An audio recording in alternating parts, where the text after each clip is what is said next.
Ladies and gentlemen, my name is Total Biscuit, live right here from the one and only Eurogamer Expo in the heart of London. I'm here with Adam Vincent from Rocksteady. We're going to talk a little bit about Batman Arkham City. You can see we've got some footage rolling in the background right here. Adam, welcome to the show. Hi, thanks. Fantastic. Right, so Arkham Asylum, extremely successful game for you. Went really, really well. A lot of people were very happy that you did justice to the franchise. So the question is, how did you learn from that in order to make a better game for Arkham City? So we basically looked at every single aspect of Batman Arkham Asylum, and we thought, what can we improve here? What can we do that's going to, that's going to beef up? Well, how can we knock the ball out of the park in every single one of these sections? And that's what we've really tried to do. Combat, especially, we've added gadgets in combat, so you can use quick gadgets to sort of add up and beef up your score. So your combo just keeps rolling on. You can use batarangs. You can use the quick grapple. You can lay gel quickly. You can create a trap with that. You can use something else called the REC, which is the remote electrical charge, which kind of like fires this kind of like electrical sort of pulse at people, which kind of like spazzes them out a little bit. So that was one thing. Another thing was the gliding and the agility of it. That's something we really wanted to increase. And Batman is basically, we've made him a vehicle within himself. Okay. Right, now, the thing about the first game was the combat was very much based around sort of the response style of you would see flashing above someone's head, like, right, okay, that means it's time to trigger a counter-attack. Then on the hard mode, of course, you removed that, which made it unbelievably difficult. Have you done anything to sort of lessen the reliance on that, or is that still a core part of your combat mechanics? So I guess it's still a core part. We didn't want to tamper too much with the combat system. It was kind of tried and tested, and a lot of people really liked it. So we've basically just kind of added sort of sections and abilities to it.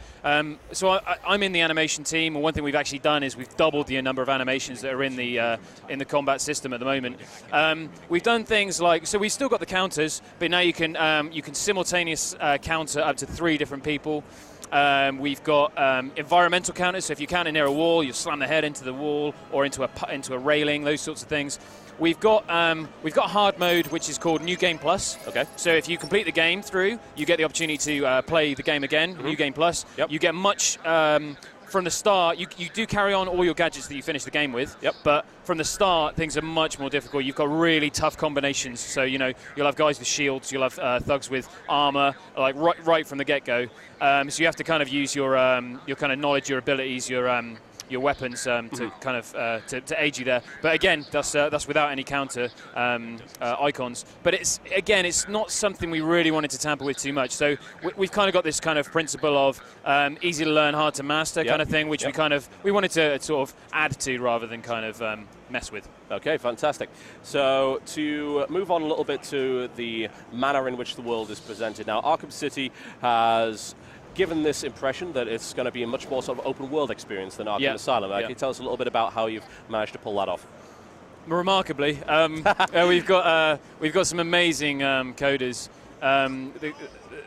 One of the biggest things we wanted to try and do is create this sprawling, open city landscape. But we didn't just want to make it big. It's big, sort of like wide ways, but the verticality is obviously a big thing because the Batman could glide around everything. Course, yeah.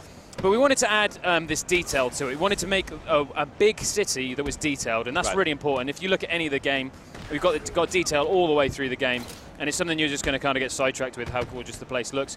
So something we really struggled to do, which is kind of quite a big feat really, which is to make this game run smoothly whilst you're gliding and diving, and you grapple boost, you pull yourself up off the top of a building. We just wanted this whole process to be as smooth as possible, and we spent a lot of time on the gliding system to be able to do that. But obviously the code, the code guys have been absolutely amazing trying to make this whole thing run smoothly, and it does, like a dream. Wizards at Rocksteady there. The wizards, yeah.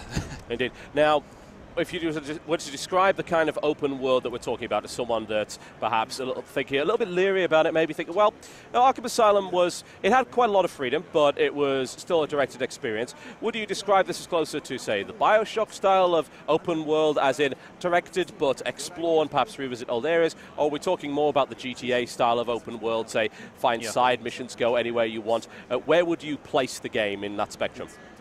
Well, I mean, I guess we have an open world that you can go anywhere at any time. Okay. So it's a world where you'll constantly be sort of stumbling across areas where you're like, oh, I can't quite get into there. What do I need to do that? So it's going to be a gadget, or it's going to be an ability that you don't quite have yet. Okay. We still have the XP system in, so some of those gadgets you'll be able to buy and use with XP. Okay.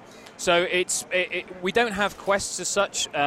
We don't have really like quest givers, so it's not quite like that. Yep. So we have this this narrative that drives through the center of the story of the game, and you'll tag in and out of that as you will with Catwoman as well. But we also have these other side stories which you'll see something, you're like, oh, what's this? You know, you'll scan something, and these kind of new paths open up, and it's quite organic. And you'll find yourself, well, I find myself and everyone else who's been playtesting this for the last few months, just find yourselves kind of like constantly getting distracted with all these other side quests, and it's quite. There's so much to do into it. You know, if you want 100% in this game, we're talking 40 hours plus, 45 hours plus. So it's okay, there you go, folks. There's a number for you. Right. So a little bit of criticism that was put forward in the first game was detective mode is too useful, as in, why turn it off? So answer me, why turn it off in Arkham City? Any reason for it? The game's gorgeous, so it'd be a crying shame to do that, and I'm sure the art director David Higo would be crying from his home or his stool or wherever he is. It's something that Batman needs to use, so we can't just make it. We can't put too much hindrance on it because it's just such a useful thing for Batman to have, you know, and it's something he has had at least in the last game. So it doesn't really give you the full story. You can't see through too many walls. It does have its abilities. You definitely need to be using it in Predator rooms, but you're going to miss a lot of the on-screen HUD. So you don't have the, just as an example, you don't have the compass, for example, so you don't really know where you're going unless you use it. Right. So you can't just be flying around everywhere with it. Right, yeah, that's a good change from what I understand. You had so many people just leaving it on the entire time because, again, so many advantages. But what you're saying basically now for detective mode is you're using it for looking around rooms to try and find things as opposed to leaving it on as a permanent advantage because it makes it easier to see and gave you information about their health and things like that. And there is no limit to it. I mean, you will be able to glide and use it, and that's not something we're trying to do, is trying to, you know, stop people using it. It's just you might not want to. It's perhaps suboptimal, but you give the choice to the player. Okay, cool. Well, before we wrap it up, tell me a little bit about how Catwoman handles exactly. Okay, well, she's a minx.